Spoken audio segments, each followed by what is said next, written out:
सब लोग? आशा करती हूँ आप सभी लोग हमेशा की तरह आज भी ठीक होंगे। तो आज की वीडियो में मैं आपको पीसीओडी के ट्रीटमेंट के बारे में बताने वाली हूँ कि जब आपको पीसीओडी की प्रॉब्लम डायग्नोस होती है तो आप क्या-क्या ट्रीटमेंट ले सकते हैं एंड आप क्या-क्या लाइफस्टाइल में चेंजेस कर सकते हैं जिससे आपकी पीसीओडी की प्रॉब्लम थोड़ी कम हो जाए और परमानेंट के लिए खत्म हो जाए। तो फ्रेंड, इससे पहले की जो मैंने वीडियो बनाई थी उस वीडियो में मैंने बताया था कि पीसीओडी एक्चुअल होता क्या है, इसके क्या-क्या सिम्टम्स होते हैं और ये डायग्नोस कैसे होता है और आप कौन-कौन से छोटे-छोटे सिम्टम्स को नोटिस करके ये पता लगा सकते हैं कि आपको पीसीओडी की शुरुआत हो रही है या पीसीओडी की शुरुआत आपको हो चुकी है। पीसीओडी क्या होती है? पीसीओडी का नाम है polycystic ovarian disease and PCOS क्या है? पीसीओएस है पॉलीसिस्टिक ओवेरियन सिंड्रोम। तो बोथ आर सिमिलर, इन दोनों में कोई भी ज़्यादा डिफरेंस नहीं है। दोनों ही एक जैसी हैं, एक ही जैसी प्रॉब्लम है, कोई अलग-अलग बीमारी नहीं है। तो आज की वीडियो में मैं आपको बताने वाली हूँ कि पीसीओडी अगर आपको डायग्नोस हो जाता है तो आप क्या-क्या ट्रीटमेंट ले सकते हैं और क्या-क्या लाइफस्टाइल चेंजेस करके इसको कम कर सकते हैं या बिल्कुल ही खत्म कर सकते हैं। तो चलिए वीडियो को करते हैं शुरू। और वीडियो को स्टार्ट करने से पहले मैं आप सभी से यही बोलना चाहूँगी कि वीडियो को अच्छे से समझने के लिए वीडियो को स्किप किए बिना देखिए, तभी वीडियो आपको हेल्प करेगी। और साथ ही साथ मैं ये भी बोलना चाहूँगी कि अगर आप मेरे से पहली बार जुड़े हैं तो प्लीज़ मेरे चैनल को ज़्यादा से ज़्यादा सब्सक्राइब कीजिए और बेल आइकन के बटन को प्रेस कीजिए ताकि इसके बाद जो भी वीडियोस आएंगी उसकी नोटिफिकेशन सबसे पहले आप तक ही पहुँचे। तो चलिए वीडियो को करते हैं शुरू।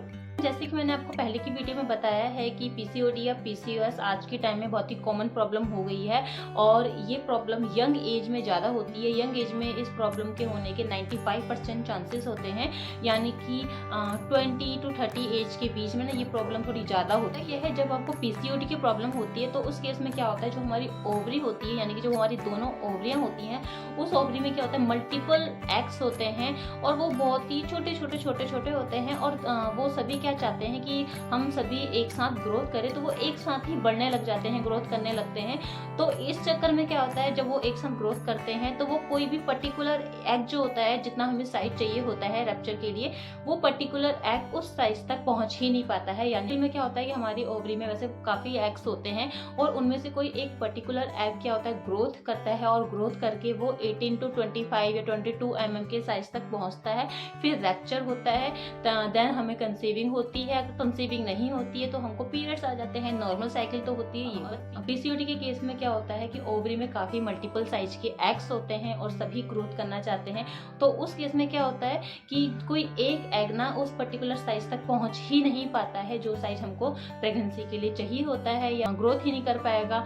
तो कोई एग रैप्चर ही नहीं होता। जब रैप्चर नहीं होगा तो ना तो हमें प्रेगनेंसी होती है, ना ही हमारा ओव्यूलेशन होता है और ना ही हमको नेक्स्ट साइकिल टाइम से आती है।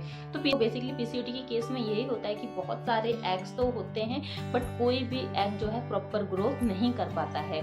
तो ये होती है पीसीओडी की प्रॉब्लम। तो अब मैं बताऊंगी आपको पीसीओडी के सिम्टम्स। अगर आपको भी ये सिम्टम्स थोड़े-थोड़े नोटिस होते हैं या 2 या 3 सिम्टम्स भी आपको नोटिस हो गए तो आप इजीली डायग्नोस कर सकते हो कि आपको पीसीओडी की प्रॉब्लम है। फ्रेंड्स, सबसे पहले सिम्टम्स की बात मैं करूंगी वो है इरेगुलर पीरियड्स। यस, अगर आपको पीसीओडी की प्रॉब्लम होती है तो आपको एक साल में 5 या 6 या 7 बार ही पीरियड्स आते हैं। एक साल में 12 महीने होते हैं तो 12 महीने में 12 पीरियड्स आपको नहीं आते हैं। कभी 6 बार पीरियड्स आ गए, कभी 7 बार पीरियड्स आ गए। तो ऐसे होता है कि जब हमको पीसीओडी की प्रॉब्लम होती है तो हमारे अंदर जो हमारी बॉडी में जो हार्मोन्स होते हैं वो काफ़ी डिसबैलेंस हो जाते हैं और हमारे पीरियड्स भी इरेगुलर हो जाते हैं। यानी कि कभी 35 डेज की साइकिल हो जाती है या कभी 40 डेज की हो जाती है। तो धीरे करके ये साइकिल क्या है, इरेगुलर होती चली जाती है। और तो कभी उसमें क्या होता है, फिर कभी हमको पीरियड 2 महीने में आते हैं, कभी 3 महीने में आते हैं। तो इतने डिफरेंस में हमको पीरियड्स आने लग जाते हैं, हमारी साइकिल एकदम इरेगुलर हो जाती है। और इसकी प्रॉब्लम सबसे ज़्यादा हमको होती है आफ्टर मैरिज। जब हमारी शादी हो जाती है उसके बाद जब हम कंसीव करने के लिए ट्राई करते हैं तो उस टाइम पे हमको ईजिली कंसीव नहीं होती है। प्रेगनेंसी का इरेगुलर होना पीसीओडी का सबसे बड़ा सिम्टम्स है। और फ्रेंड्स, क्या होता है जब आपके पीरियड्स इरेगुलर हो जाते हैं, सपोज आपके पीरियड्स 2 महीने में आ रहे हैं, 3 महीने में आ रहे हैं, तो इसका मतलब क्या होता है, जब भी पीरियड्स आएंगे ना तो आपको काफ़ी ज़्यादा पेन होता है, काफ़ी ज़्यादा आपके पीरियड्स में ब्लड के साथ साथ क्लोट्स भी आते हैं, क्लोटिंग आपको होती रहती है और आपको शार्प एब्डोमिनल पेन होता है। क्योंकि क्या होता है, जब हमें 2 महीने में पीरियड्स आ रहे हैं तो ये 2 महीने का गैप में क्या होता है, हमारी जो यूट्रस की लाइनिंग होती है वो काफ़ी थिक हो जाती है, काफ़ी मोटी हो जाती है और जब भी हमको पीरियड्स आते हैं तो वो लाइनिंग जब धीरे धीरे धीरे टूटती है तो वो क्लॉट्स बनकर आती है, जिसमें हमको काफ़ी ज़्यादा पेन भी होता है। तो पीरियड्स में काफ़ी ज़्यादा पेन होना भी एक सिम्टम्स होता है पीसीओडी डायग्नोस होने का। सिम्टम्स क्या है, जब भी आपको पीसीओडी होती है तो पीसीओडी वाली वुमेन को क्या होता है, उनका वेट ना काफ़ी ज़्यादा जल्दी गेन होता रहता है। तो वेट गेन भी पीसीओडी का एक सिम्टम्स माना जाता है, क्योंकि इसमें जैसे कि मैंने आपको बताया कि पीसीओडी की प्रॉब्लम में क्या होता है, काफ़ी ज़्यादा हार्मोन्स हमारे डिसबैलेंस हुए रहते हैं, तो जिस चक्कर में हमारा वेट भी काफ़ी बढ़ता रहता है। तो ये जो सिम्टम्स होते हैं ना, ये ज़रूरी नहीं है कि ये सभी सिम्टम्स आप में हो सकता है कि आप में इर्रेगुलर पीरियड्स की प्रॉब्लम हो, कि आपका खाली वेट गेन हो रहा हो, आपके पीरियड्स तो रेगुलर हैं बट आपका वेट गेन हो रहा है। तो ये एक सिम्टम्स तो हैं, बहुत ज़रूरी होते हैं नोटिस करने के लिए।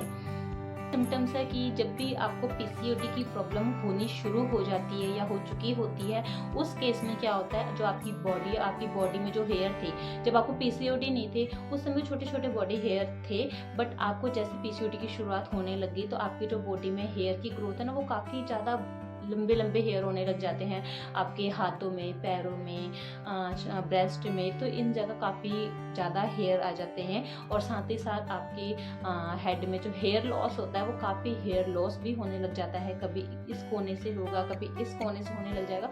तो जब भी आप कॉम्ब करेंगे ना, आपका गुच्छा भी निकलेगा, तो ये भी पीसीओडी का एक सिम्टम्स। नेक्स्ट सिम्टम्स की बात करूँ तो जब भी आपको पीसीओडी की प्रॉब्लम होती है तो आपकी पीसीओडी वाली वुमेन की जो स्किन होती है ना, उनकी काफ़ी ऑयली स्किन होती है और ऑयली स्किन होने की वजह से उनको पिंपल्स या एक्ने हो जाते हैं, होता है, जिससे हमें पता चल सकता है कि हमको पीसीओडी की प्रॉब्लम है। सिम्टम्स में मैं बात करूंगी कि आपको प्रेगनेंसी कंसीव नहीं हो पाती है जल्दी। हाँ जी, अगर आपको पीसीओडी की प्रॉब्लम होती है तो आपको प्रेगनेंसी कंसीव होने में काफ़ी टाइम लग जाता है। हो सकता है कि आप 1 साल में कंसीव कर ले, हो सकता है कि आप 2 साल में कर ले, हो सकता है कि आपको कभी 5 साल भी लग जाए, 10 साल भी लग जाए। तो ऐसे होता है अगर पीसीओडी की प्रॉब्लम आपको होती है। अगर आपको पीसीओडी की प्रॉब्लम है तो इसका मतलब जाहिर सी बात है कि आप ओव्यूलेशन आपका टाइम से नहीं हो रहा, क्योंकि पीसीओडी वाली जो वुमेन होती है उनको पीरियड्स ही जब रेगुलर नहीं आएंगे तो उनका ओव्यूलेशन ही टाइम पे नहीं होगा। अगर ओव्यूलेशन होगा तो वो सही से नहीं होगा जो होना चाहिए। तो ऐसे केस में क्या होगा, आपको प्रेगनेंसी कंसीव करने में काफ़ी टाइम लग जाएगा। और अगर आपके पीरियड्स तो रेगुलर हैं बट आपका वेट गेन काफ़ी हो रहा है, तो उस केस में भी क्या होगा, वेट गेन होने की वजह से या ज़्यादा वेट हो जाने की वजह से भी आपको प्रेगनेंसी ईजिली कंसीव नहीं हो पाएगी। तो प्रेगनेंसी का जल्दी कंसीव या टाइम से कंसीव नहीं होना भी पीसीओडी का एक सिम्टम्स है। क्योंकि फ्रेंड, जो हमारी बॉडी होती है ना, वो बॉडी का काम होता है मेल हार्मोन भी बनाना एंड फीमेल हार्मोन भी बनाना। बट जब हमको पीसीओडी की प्रॉब्लम हो जाती है तो हमारी बॉडी फीमेल हार्मोन बनाना कम कर देती है या बिल्कुल ही बंद कर देती है, और उस केस में वो मेल हार्मोन बनाने लगती है, जिससे हमारी बॉडी में मेल हार्मोन बढ़ने लगते हैं। तो जब हमारे बॉडी में मेल हार्मोन बढ़ने लगेंगे तो उसका रिजल्ट क्या होगा कि जो हमारी ओवरी का एक्चुअल फंक्शन है वो धीरे धीरे होके खत्म होने लगेगा या एकदम स्टॉप हो जाएगा और हमारा ओव्यूलेशन रुक जाएगा। तो हमें प्रेगनेंसी ईजिली कंसीव नहीं हो पाएगी। जैसे कि मैंने पहले की वीडियो में बताया कि एक जेनेटिक प्रॉब्लम भी है। अगर आपके घर में भी किसी को, आपकी मम्मी को, बहन को ये प्रॉब्लम रही है तो हो सकता है कि आपको भी ये प्रॉब्लम हो जाए, क्योंकि ये प्रॉब्लम जेनेटिक भी हो सकती है। तो फ्रेंड्स, अब मैं बताऊंगी कि अगर आपको पीसीओडी है तो अब आप क्या ट्रीटमेंट कर सकते हैं इसको लेकर। तो फ्रेंड्स, अगर आपको पीसीओडी डायग्नोस हो जाता है और आप डॉक्टर के पास जाएंगे तो डॉक्टर सबसे पहले, अगर आप अनमैरिड है तो सबसे पहले डॉक्टर आपको आपकी लाइफ स्टाइल चेंज करने के लिए ही बोलेंगी। जैसे आपको कुछ खान पान चेंज करने के लिए बोल सकती है कि आप ये खाओ, ये मत खाओ।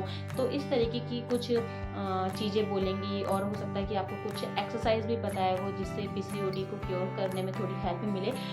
तो बट अगर आप मैरिड हैं तो डॉक्टर आपको मेडिसिन देगी। मेडिसिन कौन सी देगी, पहले तो आपको पीरियड्स रेगुलर करने की मेडिसिन देंगी 3 मंथ। जब आपके पीरियड्स रेगुलर हो जाएंगे उसके बाद डॉक्टर क्या करेंगी कि आपको प्रेगनेंसी को कंसीव करने के लिए मेडिसिन आपके स्टार्ट कर देगी। तो बट अगर आप अनमैरिड है तो डॉक्टर आपको आपकी लाइफ स्टाइल चेंज करने के लिए ही बोलेंगी। डॉक्टर और क्या बोलेंगी, अगर आपका वेट ज़्यादा है, चाहे आप अनमैरिड हैं चाहे आप मैरिड हैं, अगर आपका वेट ज़्यादा है तो अगर आप अनमैरिड है तो डॉक्टर आपको वेट लॉस करने के लिए बोलेंगी, एटलीस्ट आपको 5 to 6 kg वेट लॉस करना होगा। बट अगर आप मैरिड हैं तो भी डॉक्टर आपको सबसे पहले ही वेट लॉस करने को बोलेंगे, उसके बाद ही डॉक्टर आपकी मेडिसिन शुरू करेंगी। कल नेट में भी काफ़ी एक्सरसाइज है जिसको करके हम पीसीओडी को क्योर कर सकते हैं। मैंने भी कुछ एक्सरसाइज की थी जिससे कि मेरे पीरियड्स रेगुलर भी हुए थे, तो उन सब एक्सरसाइज की वीडियो मैं फिर कभी बनाऊंगी। मेडिसिन भी देते हैं जिससे आपकी पीसीओडी क्योर होने में हेल्प मिलती है, प्लस डॉक्टर आपको कुछ डाइट्स भी बताते हैं कि आपको क्या खाना है क्या नहीं खाना, और साथ ही साथ कुछ एक्सरसाइज भी आपको बताते हैं करने के लिए ताकि आपकी पीसीओडी क्योर होने में हेल्प हो।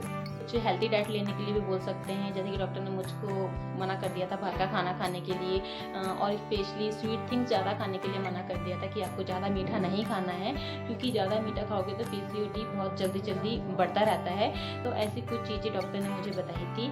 अगर आपको मेरी वीडियो पसंद आती है तो प्लीज़ वीडियो को ज़्यादा से ज़्यादा लाइक एंड शेयर करें, एंड मेरे चैनल को भी ज़्यादा से ज़्यादा सब्सक्राइब करें। साथ ही साथ बेल आइकन के बटन को भी प्रेस कीजिए ताकि आगे आने वाली हर वीडियो की नोटिफिकेशन आप तक जरूर पहुंचे, कोई भी नोटिफिकेशन आपसे मिस ना हो।